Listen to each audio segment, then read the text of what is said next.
Legend अदाकार अमिताभ बच्चन और माधुरी दीक्षित के हमशक्लों की वीडियो सोशल मीडिया पर वायरल। फिल्म बड़े मियाँ छोटे मियाँ के मशहूर गाने मखना पर डांस करते नजर आए। वीडियो को देखकर सारिफीन को ऐसा महसूस हुआ कि जैसे असल सितारे स्टेज पर मौजूद हैं। ये वीडियो इंस्टाग्राम पर शशिकांत पैडवाल ने शेयर की है, जो खुद अमिताभ के हमशक्ल हैं। वीडियो को अब तक 3 मिलियन से ज्यादा व्यूज मिल चुके हैं और कमेंट्स में लोग दिलचस्प तबसरे कर रहे हैं।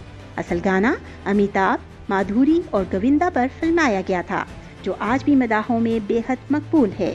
हालांकि ये वीडियो हकीकी सितारों की नहीं थी, लेकिन हमशक्लों की शानदार परफॉर्मेंस ने सबको खूब महसूस किया।